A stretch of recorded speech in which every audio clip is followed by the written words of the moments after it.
Jonny, thank you very much for joining today. And I'm glad that you had the time to join. And we're going to have a nice conversation today. And I hope there will be so many co-founders. They are going to be helped by this YouTube podcast, right? So I hope so too, man. Yeah, I'm excited to be here. Thanks for having me. Yeah, people who don't know you, how do you explain them who you are? Yeah, so Jonny Price. I live here in Nashville. I'm from the UK originally, and I'm the VP of fundraising at Wefunder. So obviously we'll talk about what we do. We help startup founders raise capital from their customers and community, as well as VCs and angels. Have been doing this for 6 years. Wefunder's been around since 2012. And yeah, I lead the business development team, fundraising team. Our role is to help find founders and then kind of, talk to founders about the benefits of why they would let their customers and community invest in the startups. Oh, okay. So how Wefunder is different than a traditional VC? Yeah, quite different. So obviously a traditional VC is like one investor writing a large check. With Wefunder, you might raise $5 million from 5,000 of your customers and users and community members investing $1,000 each. We roll it up to one special purpose vehicle, one line on your cap table, but that's the big difference, right? One institutional investor versus 5,000 kind of retail investors. The idea is that our thesis and our pitch, I guess, to people listening, startup founders listening, is it's great to have VCs invest. They maybe take a board seat, have trodden the path before, have like deep kind of advice and industry connections, and add a lot of value. And I would say, especially for consumer-facing founders, to complement that with offering your customers the chance to invest in your startup, that's going to mean that they are more loyal.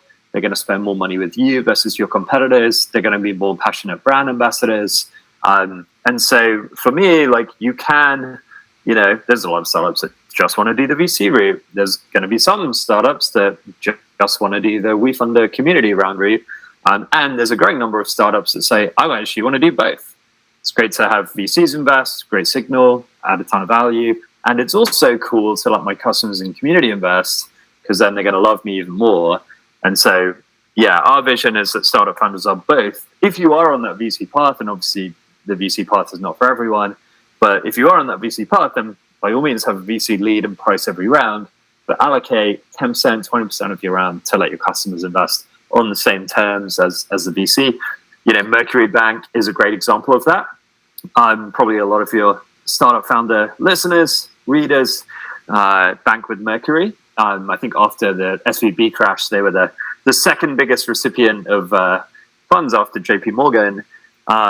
Great bank for startups. So as part of their Series B, they raised $120 million from Co2 and Andreessen from VCs, kind of close to Series B, and then opened up a $5 million extension, and 2,500 of their customers very quickly came in 24 hours and invested in them on the same terms as Andreessen Horowitz.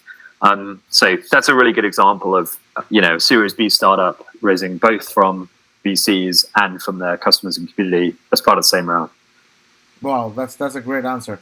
So, Jonny, as you know, I'm a New York-based co-founder running a newsletter startup. So, for my type of a startup, what kind of not VC route, but crowdfunding route? There are a couple of ways to call crowdfunding.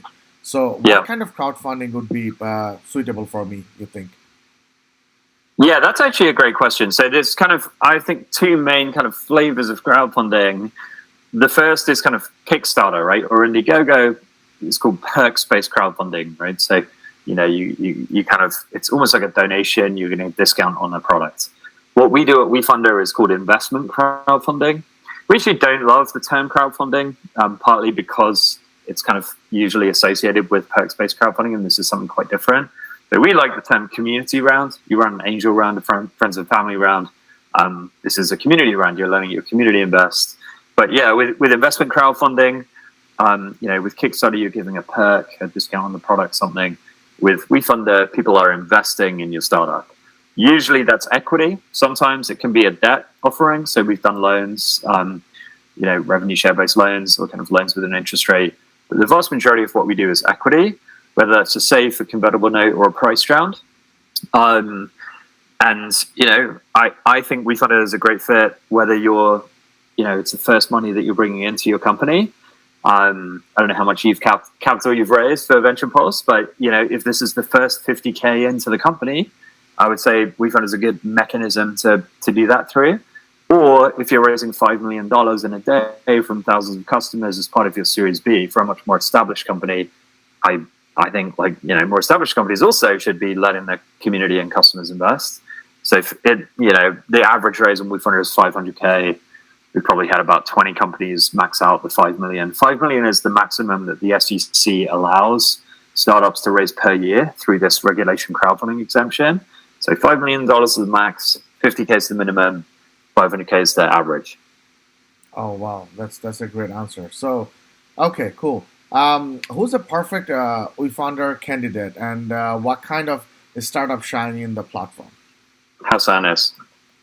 No, just kidding. So we, I would say Substack is a great example, right? A startup that has, a huge audience of fans that really love the product and the brand and the startup.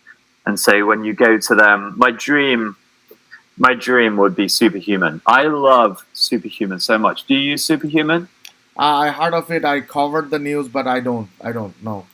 You should try it out. I think you send probably a lot of emails. I send a ton of emails, and when I switch from Gmail to Superhuman, man, my life, I'm just so much happier. My kids, the day I switched from Gmail to Superhuman, my kids are probably like, "Whoa, that is so much nicer these days." It just literally elevated my whole mood. I just think it's such a great product. It's so fast, so many shortcuts. I'm just get through emails so much quicker. So I love Superhuman. I think I know so many users of Superhuman. So many of us that want to use Superhuman. We love the product. So if the founder of Superhuman was to come and say, "Hey, we've raised from all these cool VCs. I don't know which VCs invested in them, but here's all the cool VCs. They got you probably know all the VCs they got backed by invested crazy VCs. Really good one, right? And so now if they say, okay, as well as these VCs, Jonny, we're inviting you to invest, in Superhuman. I would jump at the chance to invest in Superhuman, right? So those companies where the net promoter score is 100, right? Where the fans and the users, the customers just absolutely love the product. That's the best possible fit for a community round. Right. So the co-founder, Rahul Vora, his name is Rahul Vora, very smart Indian guy. English guy. He's English Indian, however. Yeah, but grew up in England. His brother was in the same consulting company as me. He's pretty smart. He's a very smart guy. So it's a very little story. How do I know him? So actually, I got invited by Jason Calacanis back in 2018. So there, I was able to see. I don't want to say I met them because I shake hand doesn't mean I met them. I was invited, but actually I kind of met them. They're great guys like Chamath and David Sachs and all other his friends, right? His crews, they're those besties. And I used to follow him a lot. So one of his it's called This Week in Startup podcast. So yeah, he Rahul came on This Week in Startups. Right. I think I heard that interview, and I was like, man, that guy is really smart. But it could have just been his English accent kind of tricking me into thinking that he was smart. Yes, and the way he explained, I was like, this guy is smart, and number two, this guy has courage to fight against Gmail. I mean, who does it, right? Who does that's a good question. Who does fight against Gmail, right? And I'm like, okay, if he's the guy and he's on Jason's show, he will do something great. That's for sure. And yeah, here we are. Well, that's part of it, right? It's if and to be clear, Superhuman has not done a community around a Wefunder. This is my dream of example of a company that's in the sweet spot. But yeah, I mean that's part of it. It's if you're fighting with Gmail, you're taking on Gmail. Wouldn't it be kind of cool to enlist 5,000 new warriors in your army for this war? And if you give your customers who already love you ownership and make them literal investors in your startup, then that is an asset that is kind of a competitive differentiator and advantage that you can, wield in this war. That's our pitch. Right, right. So okay, so let's shift gear a little bit. So let's talk about debt crowdfunding. Sounds tricky, right? To so many people. How do I make sure that investor gets their money back? I mean, I would frame it as just like, okay, if a bank makes you a loan, how does the bank make sure that you get the money back? You're contractually obligated to repay the loan, right? Most loans on Wefunder are revenue share, so you're paying back a percentage of revenues. So yeah, it kind of functions similarly to if you're making loan repayments to a bank or a CDFI or the SBA or Square Cash or any other lender. And then what we fund a system, like you're making monthly or quarterly loan repayments as you're contractually obligated to do, and then we fund the system kind of sends those to the individual investors. So does that make sense? But Okay, no, to be no, clear, like probably pretty clear. 90-95% of investment volume on WeFunder Mhm. is equity. Okay, cool. So, okay, well, what do you say to the people skeptic of crowdfunding? Should they be scared of it, or they should at least try? Um, I think that over the years, like previously especially, like there was a negative stigma of crowdfunding of like, the crowdfunding is something you do if you can't raise from real investors. Hmm. I think that tide is turning. Part of that was rooted in the law. So it used to be that you could only raise $1 million per year, and it used to be that you would you would have like 1,000 investors added to your cap table, which is like just a deal breaker for really like most good venture-backed startups. But the SEC made some law changes in 2021 where now we can use a special purpose vehicle to roll investors up to one line on your cap table. Now you can raise $5 million. Now you can start fundraising in 30 minutes on WeFunder. It used to be that you had to do all this kind of legal paperwork first. Now you can just move very quickly. So these were three significant law improvements. And so since then, a lot of the kind of challenges around running a community round have been removed. And also, like WeFunder kind of trying to rebrand away from crowdfunding towards community round, which just kind of sounds better. But then probably the biggest kind of answer to the question of, is this a negative signal, I would say is like, if you're worried about that, I think a lot of founders just like, we don't really care about that. Like, we just want to get the money. And, we want to let our customers invest and we don't really care so much about that. But like, if that is a concern, then just the easy thing to do is like have a VC lead and price the round. And so the example of Mercury or Replit's another one, they raised an 80 million Series B and then opened up a $5 million allocation to their customers, fully funded it in 24 hours. And WeFunder, it's like, there was no question of a negative signal, like, oh, are they doing this because they couldn't raise from real VCs? It's like, no, like they've just had an 80 million round and this is an extension on the same terms. So it's obviously not about like, oh, we need to raise some money. It's like, we just wanted to let our customers and community invest. So, most founders I would encourage to not worry so much about that and just focus on like getting the money and letting your customers invest and communicating this is a marketing campaign. But if you are really sensitive about that or worried about that, which you shouldn't be, then, I would say, then have a VC lead and price around and just reserve an allocation on the back end, 5, 10, 20% to let your customers invest as a growth accelerant. So, isn't it that Parker Conrad is the Riplet guy? He's the rippling guy. Oh, I was Riplet. saying, Okay, Riplet is okay. So that is an Albanian or Tunisian guy, right? Amjad Masad, yeah. Amjad Masad, yeah. He's from Middle East. He's yeah, somewhere in the Middle East. Right. Syria, is it? I don't know. He's Jordanian, I believe. Jordanian, I think Jordanian. Yeah, he did a great job. Right. I had a meeting with his office. Smart guy. Yeah, he's a very smart guy. Back in 2020, I had a meeting with one of his office member. That time, I didn't start my YouTube channel, so they were talking about it. If you want to invite him, like we are gonna be open to it. I'm like, wow, that's a great opportunity. But that time, COVID was a messed up scenario. I'm like, okay, I'll do it sometime. So I started later. I don't know if I call him up if he's gonna make time now because he's way big than 2020. Yeah. Yeah, he raised another round after doing the Wefunder, but yeah, that was another really fun one. You know, I think he had 1 million software engineers on the platform Hmm. when he did it. They love Replit, and so he's like, oh yeah, now you guys get to share in the upside here, right? That's a phrase that we haven't used. He specifically used that phrase, which I Right. loved. Right, it's part of our Series B. We're letting VCs get rich based on Replit's explosive growth and Wow. success. I think Yeah. Paul Graham was in their Series B. So as well as VCs making money from Replit's growth, how about we let like thousands of our users and software engineers and community that we really love and are trying to build relationships with, how about we let some of those guys benefit from the wealth that we're going to create over the coming decade here? Awesome. So, what are the biggest myths about Wefunder? The biggest needs, Myths, right? the biggest like challenges for us and things we're Yeah, focused yeah, on. yeah, yeah. Um, I think just growing. We're still pretty small as a percentage of like early stage, VC and angel dollars. I don't know the size of the market, right? Like how many dollars of like early stage VC and angel investments are made every year. You could maybe also include because we do Main Street small businesses as well as tech startups. So I don't know how many billions, maybe trillions of dollars, right, are going into investing in early stage companies. But we're still pretty small, so just like trying to grow that.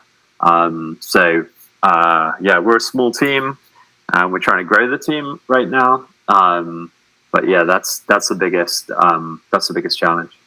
Okay. What are three secrets to a loyal investing community? Like, if you wanna talk about like one of those top three secrets to a loyal investing community. Um, I mean, investing community.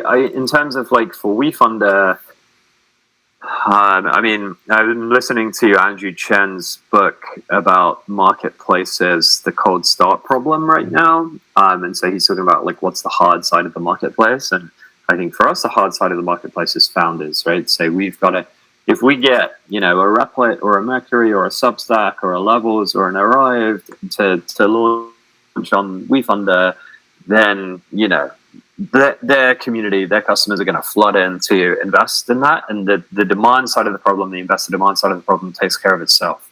So the real challenge, and this is what me and my team are trying to do, right, is to kind of basically make this case that for consumer facing companies, this is going to accelerate your growth and like build stronger community and delight your customers if you let them invest in you. And so therefore you should let them invest in you. And when I started at WeFunder in 2018, like, it was very, very hard to persuade founders to do this. And it is a lot easier now because of SPVs, one line on the cap table, because of 5 million limits, because more and more examples of companies like Mercury and Levels are doing this. And over time, our investor base is a lot bigger now. So that's kind of a better product experience for founders. Our product works a lot better. Our team is a lot better. So all of these things are improving. It's a two-sided marketplace. There's kind of two-sided network effects that just like over time, more and better founders is better for investors. Over time, more and better investors is better for founders, just like Uber in that sense. So, the trend is very positive. The growth trend of WeFunder as a percentage of VC is very positive. And like, if I look back to 2018, let alone 2012, when we once founded, like we've made so much progress. Sometimes the progress feels too slow. But if I fast forward like 5 or 10 years, we're imagining a world where every consumer-facing startup is letting their customers invest because they really agree with us that that's going to accelerate their growth, and because they agree with us that that's the right thing to do. And it's just the expected thing to do. But at this stage, we're still crossing the chasm. Like, there's a relatively small number of companies that have done it, so it's still kind of, a little bit of a less well-trodden path. So it's more kind of bold and confident founders like Imad at Mercury or Amjad at Replit or Chris at Substack that are doing it. And our vision is just to like make it a world where that becomes more and more common. But anyway, to go back to the question, the secret, I guess, is not the secret, but like for us, like getting the best founders on the platform, that is a key. Because if we get the best founders on the platform, then the demand side of the equation, the investor side of the equation takes care of itself. Okay, cool. Let's jump into the next question, which is like a related question. How can crowdfunding boost brand loyalty? I mean, yeah, we've talked about this, right? It seems pretty obvious to me. If, like, let's say an example of like whiskey company, right? Hmm. I drink different whiskeys. Don't really like 10 bottles of whiskey on my shelf downstairs, right? If I'm an owner of one of those whiskey companies, I'm going to buy more of their whiskey. I'm going to tell my friends that this whiskey is awesome. I'm going to tell my friends that I'm an owner of this whiskey. At Christmas, my Christmas present for all of my family members is going to be a bottle of the whiskey that I'm an owner of. And all my friends are probably going to get really annoyed at how much I talk about this really awesome whiskey that I'm an owner of. It's like, I think it's like kind of, it's like hopefully pretty obvious. Okay. Beyond equity crowdfunding, what's the next big thing in raising capital for startups? Yeah, that's a good question. I mean, I'll kind of maybe answer that a little differently. It's kind of a slight tweak on the question. It's so fascinating to me that like in 2024, the way that the vast majority of startup founders raise capital is kind of only from rich people, accredited investors or institutional investors, and kind of through private solicitation. The fact that in 2024, like Twitter is generally not used as a mechanism of like companies fundraising, I find very bizarrely anachronistic. Every industry has been democratized. Uber for taxis, Airbnb for hotels, Robinhood for the stock market, democracy for voting. I guess maybe that's the original example of democratization. You know, Twitter for journalism. Um, it seems frankly bizarre to me that angel investing is, you know, the exclusive preserve of millionaires and smoke-filled rooms. And kind of exaggerating to make a point, but when you put it like that, to me, the idea of like angel investing being democratized as journalism has been democratized with Twitter seems almost inexorable. Um, so I guess kind of equity crowdfunding is one way of looking at it, but like, you know, using the internet, using social media, you know, and basically just bringing fundraising, democratizing, bringing fundraising into the 21st century is that's kind of part of the it seems very natural and inexorable to me. Okay, cool. So let's say I'm a startup raising fund via Wefunder. So how can I leverage social media and influencers for my campaign?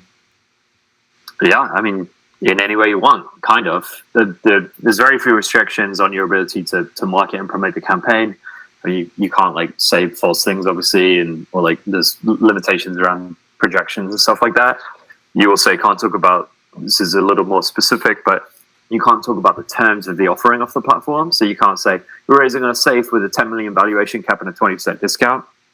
You have to talk about that on the platform per the SEC. There's a few restrictions, but generally speaking, like a lot is permissible. So you can promote your fundraise, your WeFunder raise, your community around on Twitter, social media. You can send an email blast to all your customers. You can put out a press release. You can write a blog. Substack created a really, really awesome blog when they launched on WeFunder. You can go on TV and talk about it. You know, you can host an investor webinar where you, or a fireside chat with like all of your community, where you tell them the story of the company and the narrative and the vision, and you get them really, really excited and drinking the Kool-Aid. And then, you know, it's like at the end of the webinar, by the way, we're giving you guys a chance to invest. So it really is possible. And then obviously we promote you to the WeFunder investor base. The most fun WeFunder community rounds, like they don't actually need our investors at all. Mm-hmm. They max out their maximum goal from their customers before our investors get a look in, right? So Mercury fully funded their $5 million from their customers. And Mercury didn't even really want or need WeFunder's investor base. This was just a mechanism for them to let their customers invest. But, you know, for some companies, like And Wefunders, we're not just doing big consumer-facing companies, right?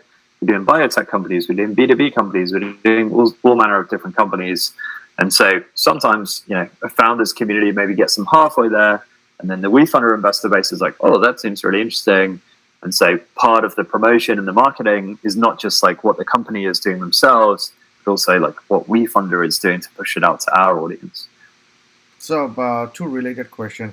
One is, since I'm an immigrant living in New York City, I wasn't born and brought up here. I'm from a different country. Back in 2008, I came here. So, my question is, let's say I'm from Pakistan, India, or South Africa, wherever it is, or Bangladesh. Do you guys help those co-founders from overseas to raise funds from here, or is this something that you guys want to do it later on, maybe? Um, I mean, in a broader sense, yes. In a narrow sense, no. By that I mean, like, we have a platform where you or any immigrant founders. I mean, it has to be a U.S. company, Mm-hmm. registered in the U.S. But if you're, living in the U.S., you have a U.S. company. Mm-hmm. Actually, the company can have operations internationally, but it just needs to be registered in the U.S. So we've had some companies in Africa, Mm-hmm. like fintech company in Africa that has a US Delaware C corp parent company, and they've raised some Wefunder. So, but an immigrant founder like yourself, okay, a US company can raise on the Wefunder platform. So we've built a platform and a tool that hopefully is going to make it easier for immigrant founders that might still be building up a network of investors to, go to their community and raise capital, go to Wefunder's community and raise capital. We don't have kind of specific narrow projects or kind of programs around like immigrant founders that Wefunder. So if you come to the Wefunder website, we'll treat you the same if you're an immigrant founder or a non-immigrant founder. Mm-hmm. But yeah, I mean, we've had many immigrant founders use Wefunder as a platform to raise capital. And I think, yeah, if you just move to America, you don't have those networks yet. I think one of the things that Wefund is a public benefit corporation, Mm-hmm. and one of the kind of things that we're excited about from a mission perspective as a company is getting more capital flowing to underrepresented founders. Yeah. So right now, 1% of VC capital goes to Black founders, 1% goes to Latino founders, way less goes to female founders and male founders. Right now, 77% of venture capital goes to 3 states, California, New York, and Massachusetts. So if you're a woman of color living in Tennessee, you're like significantly underrepresented in terms of like dollars of VC going to you. And so we hope like if we can democratize who's able to invest in startups, because right now like a lot of the money is like on the coast, let's say. So if we can kind of empower more angel investing in rural Tennessee, then hopefully we can get more capital flowing to founders like throughout the country. So that's kind of part of our, I guess, mission. And so obviously, if immigrant founders like don't have the networks, like harder for them to raise capital, hopefully Wefunder can be a tool that like helps level the playing field and like helps make it a little bit easier for those founders to get in front of investors and in a legally compliant way, kind of market the raise. And for me, if you're a founder and you're really good at marketing, right, sales and marketing, you can now, with Wefunder, you can use those skills to raise capital, just as you can use those skills to, grow revenue and grow your customer base. Right. I just want to paraphrase the question. Was basically it's not because of somebody from outsider, but yeah, it's like I was trying to understand. So if I have a company in India, can I able to raise money here? Which is no. So I have to be registered here in US. That's the question. Yes. Actually. Sorry. Okay. Yeah. So it must be a US registered company. Yeah. And it can be an LLC or C corp. But yeah, it must be registered in the US. Okay. So it can also be LLC. Yeah. Oh, I used to know that you have to be in order to raise VC fund, you have to be Delaware C corp, but that's not the case anymore. Well, I think that's usually true for VCs. But for Wefunder, you can be an LLC. And like I say, we do loans to Main Street coffee shops as well as equity investments in Series B tech startups. So most Main Street coffee shops are going to be LLCs. Right. That I never thought of. Oh, that's great. So another question from your answers. It's been pretty interesting. Let's say I'm in a bank, right? I'm a bank, or I'm trying to open up a bank. The bank, which is community bank, not community bank, let's say credit union. Community bank is different thing. Let's say I'm trying to have a credit union, right? They might, as far as I know, like just ballpark is 1.2 or around 2 mil to raise. So, am I be able to raise any fund from WeFounder, or I'm not sure. Um, there are restrictions on the type of companies that can use Wefunder to raise capital. So, if you're an investment company, Mm-hmm. you can't, per the SEC definition of an investment company, you can't use Wefunder to raise money. Mm-hmm. Our escrow banks have some restrictions around, certain types of crypto Mm-hmm. currencies, or certain kind of cannabis, or there's certain restricted industries. So in the case of like the credit union, I honestly don't know off the top of my head. Right, right, right. But yeah, if there's any credit unions who are looking at raising capital on WeFunder through their community, Mm-hmm. then reach out to us and we can dig into that and help you figure it out. Okay, that's a good question because I was having a conversation with somebody like he's a very entrepreneurial guy. He has done something in his life, so he was talking about it. So I talked about you like, hey, I'm gonna sit with the guy. He said like, why don't you ask this question to him? It will be helpful for the community, also for YouTube. I'm like, yeah, that's a good question. Although not that helpful if I don't know the answer, right? Yeah, but it's fine. Always people can email WeFunder, right? So to know like, oh, what's going on? Is this any possibility or not? Okay, so that's those are out of the box question, like So what's the best part of being a VP of fundraising here in WeFunder? So many things, honestly. I I love my team. The team at WeFunder is just such brilliant, amazing people. Hmm. So brilliant. I love it. I will also say, like, I spend most of my days talking to founders all day long.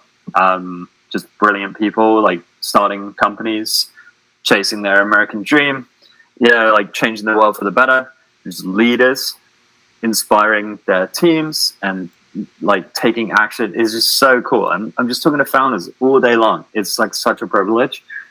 And then thirdly, I would say, like, I really passionately believe in WeFunder's mission. Like, I don't think that only rich people should get to invest in startups they love. I think everyone should be able to get to invest in startups they love. We used to have monarchy in 1788 in France, like only the aristocracy had power.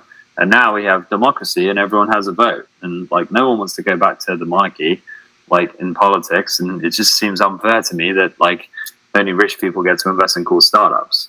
And I want to get more capital flowing to founders. And we think if you can unlock trillions of dollars in like, retail investors and get that, going to work to invest in local coffee shops as well as Starbucks on Wall Street, or, can get to invest in, local startups as opposed to the spin of a roulette wheel in Las Vegas, then, it's just going to be more capital flowing to founders, more startups getting started, more kind of entrepreneurial dynamism and energy. We think that's like a society that we want to be a part of and build. So both on the kind of get more capital flowing to founders side of the equation, and on the like everyone should be able to invest in startups they love. You shouldn't have to be rich to do that. That's like I'm really kind of energized by WeFunder's like public benefit corporation mission. You should run for a British Prime Minister sometime. However, don't tell Rishi Sunak. So no, you really explained it very nicely. I really loved it. Well, see, it's only because of the English accent, you see. So if I ran for British Prime Minister, all of the people I'm running against would also have the English accent, so it would cancel out, and so it wouldn't actually sound any smarter than the people I'm running very against. humorous, very humorous.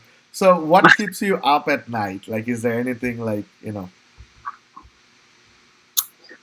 I think going back to what I was saying earlier, like, probably the literal answer to that question is my kids, who tend to run into our bed most nights and like kick me in the ribs and position themselves at the perfect kind of horizontal angle across the bed. So that's the literal answer. But yeah, I mean, just figuring out how to accelerate the growth. I think what we're doing is a hard thing, and sometimes growth is slow. The market was tough the last couple of years, right? We were pretty flat, and venture capital investing has been significantly down. so that's why I said before, like Wefunder's market share as a percentage of VC has continued to increase quite quickly over the last couple of years. Right. But in 2021 we tripled, and so for us to be kind of flat in terms of investment volume, we want to be accelerating that. So that's kind of my job on the team. Like I said before, like the supply of founders on the website is what's going to drive investors to be interested in investing. So it's my job. So yeah, just trying to accelerate the growth is the thing that it's like, the biggest challenge, keeping me up at night as well as my kids. Okay, so if you were not here, what would you be doing? For my next job, post the Wefunder IPO in a few years' time, I want to go and run a non-profit. That's before Wefunder. I was working for this non-profit in San Francisco called Kiva.org. So Kiva, we were right? doing Kiva. Kiva, Yeah, I know Kiva. I know Kiva very well.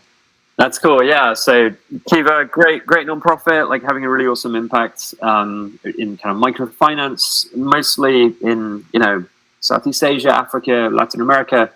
I started the team that was bringing the model to the US. So we were helping taco trucks and barbershops in inner city Detroit raise $10,000 from their customers. It was kind of crowdfunding, but just on a much smaller scale. But yeah, I really love kind of depth of impact, just trying to, work for an organization, like having a positive impact in the world. So I'm really enjoying like the for-profit sector, kind of social enterprise, you might say, at Wefunder, a public benefit corporation. Mm-hmm. But I also really kind of like the depth of impact that nonprofits can have, that if you're kind of trying to, look to a profit motive and a market mechanism, like oftentimes like there's kind of market gaps. So yeah, probably if and when I leave Wefunder, I'll hopefully go and back to the non-profit sector. So do you know who's the brainchild of this funding, like micro funding, micro? Mohammed Yunus. Yes, he's from my country. Bangladeshi man. Yes. Yeah. He's from Bangladesh. So that was actually, so Kiva was started in 2005, which was the same year that Mohammed Yunus won the Nobel Peace Prize. And so I think like his Nobel Peace Prize and like really kind of microfinance being in the spotlight really kind of catapulted the growth of Kiva. Right. Wow, that's great, man. See, I told you should run for Prime Minister at some point. You talk like that. I like this. Maybe you can come and be my campaign manager, man. You're very good at like building an audience and building a newsletter and content. So we're assembling the team here. You're the communications director. I'm apparently the Prime Minister. This is great. You're the first person in my life that's told me this, by the way. So maybe my mom when I was like 5 years old. But, not a problem. I think this is a really nice end point today. Like it was really great talking to you, and the question that I asked you, I hope some of the question maybe made you a little uncomfortable, but you answered it pretty well, and I'm glad that you answered, and our community will be pretty helped by the answers. Is there anything that I'm missing? Like I really enjoyed the questions. I guess if people want to learn more, they can email me. If you want to put the email in like the link below. Of course. Jonny at wefunder.com, wefunder.com/raise. If you're a founder, you want to go and kind of learn more. We'd love to connect with you. If you want to let your customers and community invest in your startup. And then, if you're an investor, you can invest in a startup in Wefunder for $100. Mm-hmm. We're like really trying to lower the barrier to entry, like get millions of people around the world, like angel investing in startups they love. So you can, normally it's like, to be an angel investor, you got to invest like, $10,000, $20,000. So we're trying to lower that barrier to entry, just have more people participate as investors in startups. So wefunder.com, you can go and like browse through different startups, like find one in your city or in an industry, a sector you care about. Just become an angel investor today in 2 minutes for $100. On either side of the marketplace, hopefully this was kind of interesting information, and would love to chat with any founders that are interested in raising capital through a community route. Awesome. I think we can stop here until the next time. Thank you very much, Jonny. Thanks for your time today. Thank you, man. Mohammed Yunus forever. Thank See you ya. very much.